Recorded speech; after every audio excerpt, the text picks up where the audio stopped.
It's morning, Bill. Good morning. How are you? Hello, Mark. Yes, it's good. And we're unusual setting today, actually. We're sitting upstairs in a cafe in Breakwater in South Geelong. Called Cafe Palat. Cafe Palat, run by a couple who come from Hanoi.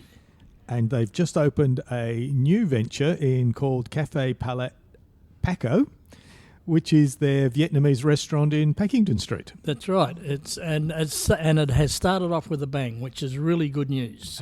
And given the current discussion about hospitality, a very brave move on their part to open a new business in the heat of when everyone's saying it's very tough. And I just popped downstairs to get a coffee, and the place is packed here. So they've got a good business. They know what they're doing. That's right. And the reason we're here, Mark, is because some 14 years ago, we were part of the what am I trying to say? The initial the initial AICD Nexus Forum group, which was set up for a group of up to 12 directors to meet in a confidential environment once a month to discuss issues about board membership and some of the issues they might have sitting on boards. So it really was a self-help group for directors. Now, that group is still going, except we're no longer associated with for the original reason, but we've kept it going. We've now got, I think, 13 members, and we still meet once a month on a Friday morning for breakfast, and today our discussion was centred around leadership. And what a good discussion it was. That's right. So we went around the table and everybody had to give an opinion on what they thought leadership is, examples of how they display leadership or their leadership ability, and in the end everyone was given a chance to use one word to sum up their leadership style. And it was an excellent discussion. It really was. It really was. Yeah. So that led us to having a little bit of chat about leadership and the varied means and ways we've seen leaders over the years, both good and bad, and the need to change to what's happening around us and the way leadership has changed probably over the last 20 years as people have got more probably aware of what their rights and responsibilities are, and leaders need to be taking people along for the journey. I think was the big consensus was it's no good trying to tell people what the journey is, you need to bring them on the journey. That's right. Managing a group of younger people today is totally different on how you would approach it 20 or 30 years ago. And one of the conclusions, or the consensus out of our discussion this morning was it's now 2024. It's not about necessarily what's happened in the past. And the big changes, of course, are based around AI, which, of course, is coming into leadership capabilities, but also about EQ and IQ. Yep. And they're the soft skills, and that modern leaders in 2024 have to first look at themselves, train themselves, and be sure they understand who they are and how that relates to the people that they're leading. And the soft skills got quite a bit of discussion, especially over a couple of the group talked about people that had been hired with the right technical skills but failed dismally because they didn't have the right soft skills for the organisation they were going to be working at. So very interesting. Yeah, there's a lot of room for improvement in many companies, and you and I do a lot of work in family business, and my experience in family business is that where the conflict comes is between what I call the older generation, the baby boomers, and sometimes the founders, and the next generations coming through, and the way of managing or leading is totally different between the generations. And you've got to accept that. Yep, and it's not about because I own the business I tell you what to do, because that's not going to work. Anyway, that's probably a great podcast for another day about family business. But today we want to bring up the subject of franchising. And people might ask, well, why franchising? My phone's pinging, Mark. Now, what a lot of people don't realise that franchising is probably the biggest industry in Australia. And when you look at its contribution to GDP and the number of franchises that are out there, that every day, whether you realise it or not, you are touched by a franchise business. Yep. And people can always think of the big ones, e.g. McDonald's. Yeah, but as it turns out, the biggest franchise business in Australia is Metcash, which is the IGA supermarkets and Mitre 10. That's right, and a lot of this I pulled out of the IBIS report. But every time you fill up your petrol, every time you go to an accommodation place or a food service outlet, a lot of the administration and support services are franchises. Most of the house cleaning, and particularly now in NDIS, a lot of that is really franchised. So every day I can guarantee you that you will touch a franchise. And a lot of people think that they'd like to own a branch of a franchise and work in it. And there's been lots and lots of coverage over the last few years over the bad franchise models and where people haven't made the money they should have made because they have been conned, in a way, or they haven't gone into it with their eyes wide open. So the government now has tightened the legislation bill. Oh, that's right. Some time ago, we used to call them cowboys, right? Cowboy franchisors. And there was no regulation. And because of the number of complaints, and I just might preface this with the fact in that some time ago, I was actually a dispute mediator for the ACCC for franchise disputes. And a lot of this was in the bad days. And I saw some terrible things come before me when there was this dispute between a franchisee and a bad franchisor. But also there were bad franchisees, by the way. So the government brought in compulsory code of conduct, and which is managed through the ACCC, and it's been through 2 or 3 different versions. And just recently they announced a final revised version, which the government has accepted in full. And this really is, in one respect, it gives a franchisee a lot greater protection from buying into a system that they probably should never have gone into in the first place, but they were sold the sizzle and not the steak. And that sizzle and steak's really, really important, because if you're going into a franchise organisation, you need to do your homework. And from past experiences, very closely and intimately involved with a franchise at one stage, the documents that you're given that are the rules, the lease, the contract of sale, etc., are massive. And we did take it to a lawyer who read through it all and then came back and said, there's about 15 things in here I don't agree with, but you will never get the franchisor to change because it's their rules, and if you don't like it, they won't sign you up, and off you go. So you have to be very much aware that it was very much one-sided. Now it's a little bit more balanced. But more importantly, the industry has cleaned its act up and they're more sophisticated.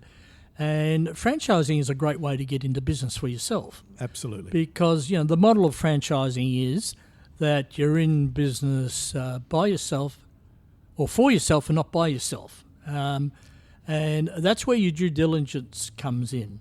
And another franchise hat I wore at one stage was I was a judge on the Australian Franchise Awards, along with one of the economic editors at the Financial Review and a professor from the University of New South Wales. And the 3 of us were the judges in these awards, and we saw a lot of interesting businesses, but a lot of great businesses. So there are great businesses out there, but once again, if I just quickly flip that back to the dispute side of things, in nearly every case before me, a conflict was, I guess, a result of a franchisee not seeking advice, not reading all the details, and not going and doing their homework properly out in the field. And the advantage of getting into a franchise business is all the policies, procedures, processes have been tried, tested, documented, so you don't have to start from scratch. So if you were starting your own business, you'd have to put all that together. They actually prepare all that and bring it with you. So the equipment, how you do something, it's all beautifully laid out for you. However, you need to be aware that what you think you're going to earn from that business, in many instances, the franchisor will give you a range of potential turnover. They will give you, this is what they expect, but they will never ever commit to telling you this business should do this set figure. And that's why the code was brought in, because in the past, a franchisor could say to a franchisee, oh, you'll make $200,000 a year out of this. But now they can't do that. But now it's not an instant road to success. There's no, owning a franchise is hard work. Very hard work. Right?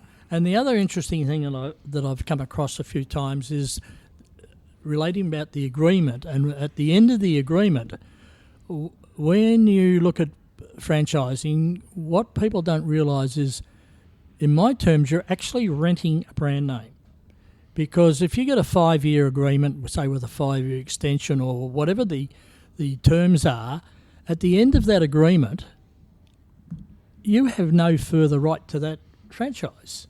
So this is where you need proper legal advice, not from your local suburban solicitor, but from a firm that's got a background in franchising.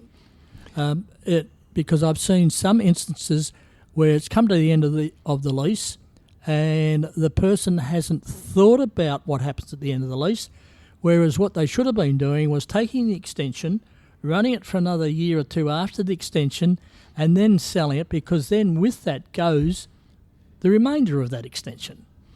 And the other part of that, Bill, is that advice is really important. Good legal advice to help you understand everything you're signing. B, if you're in a franchise that's in a shopping centre, then you have the lease of the premise within the shopping centre. That is normally handled by the franchisor, and you'd hope that they would be keeping your best interests at heart.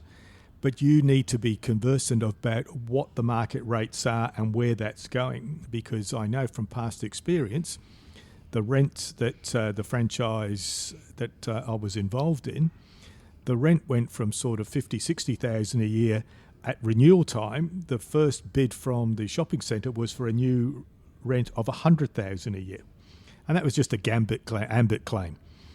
But having the right people arguing on your behalf and negotiating on your behalf allows you to get a fair deal.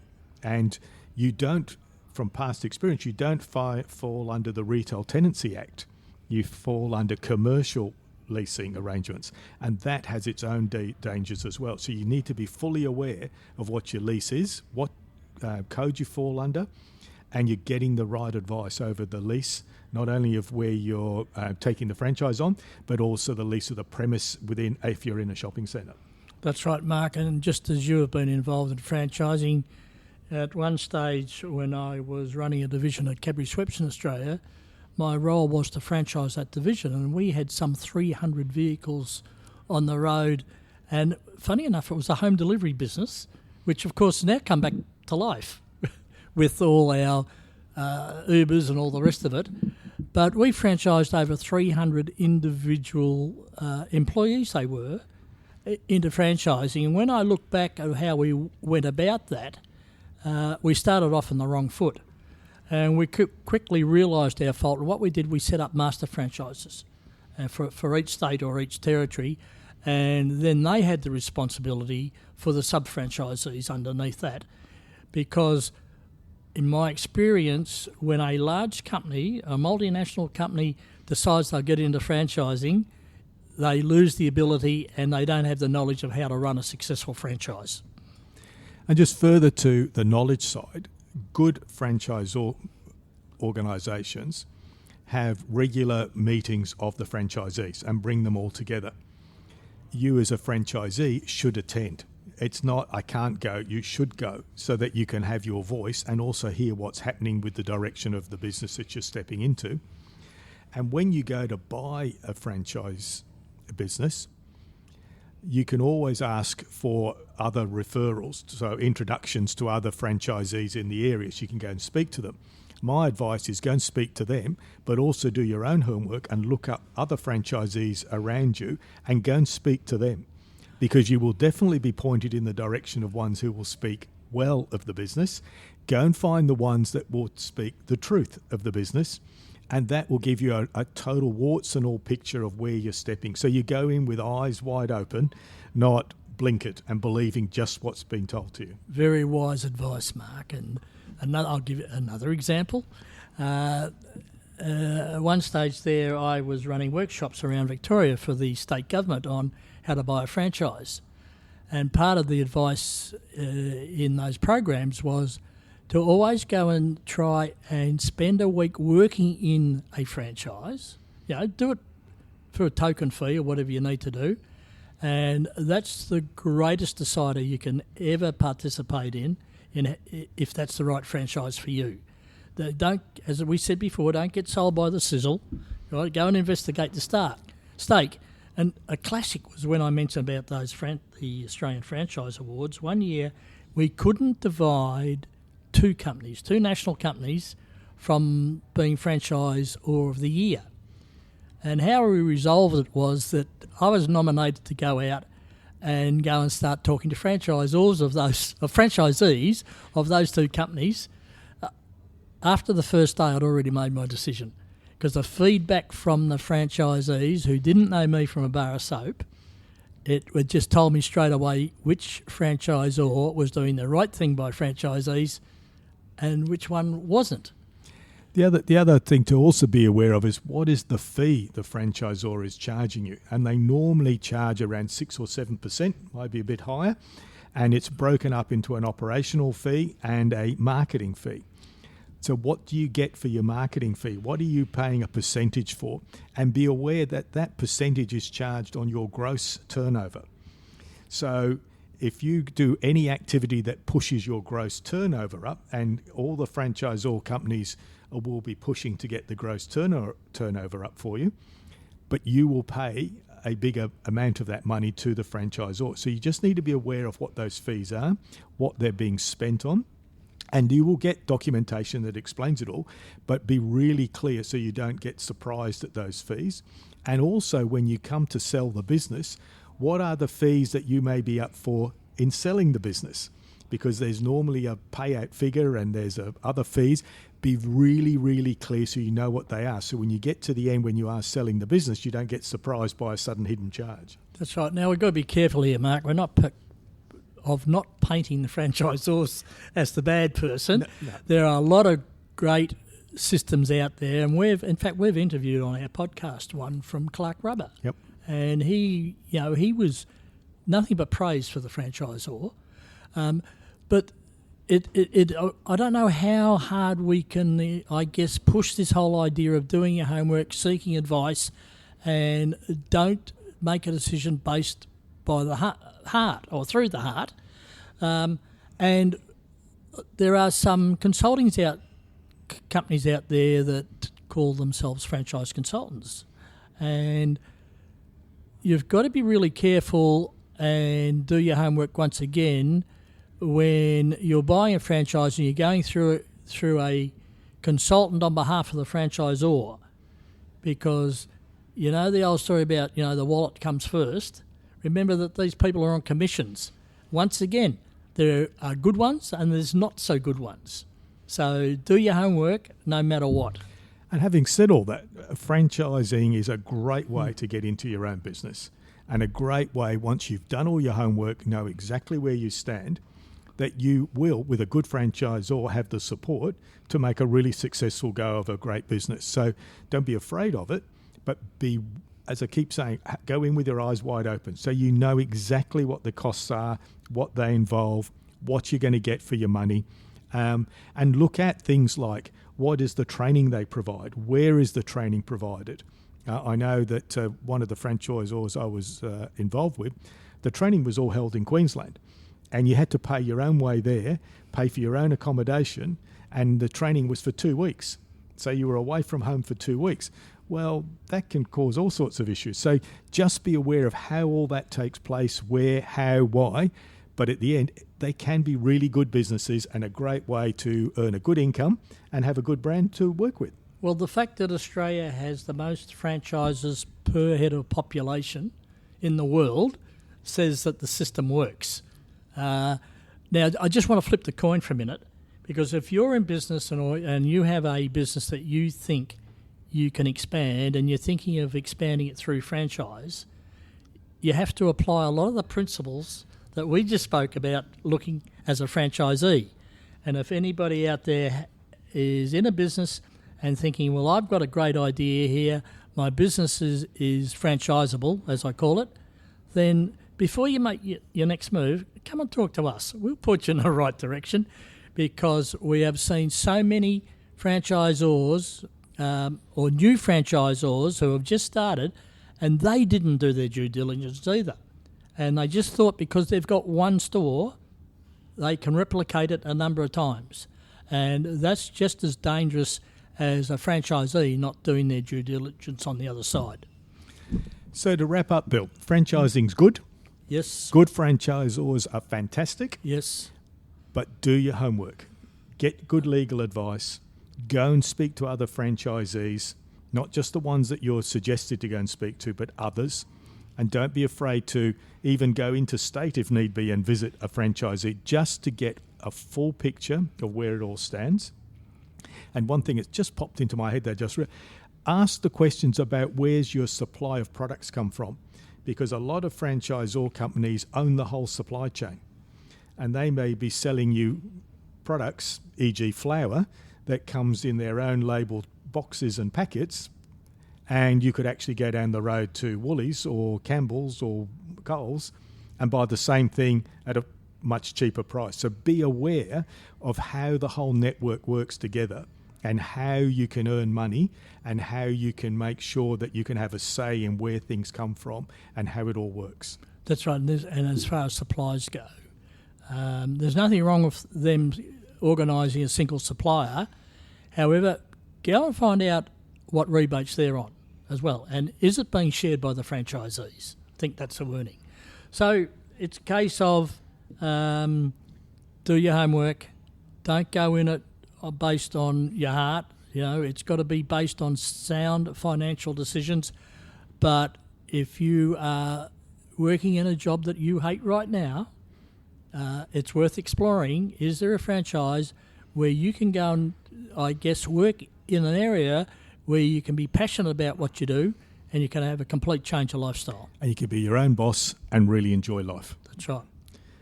Thanks, okay, Bill. well, it's a long weekend, Mark. We're finished for the day. Let's enjoy the long weekend. Okay, thank you.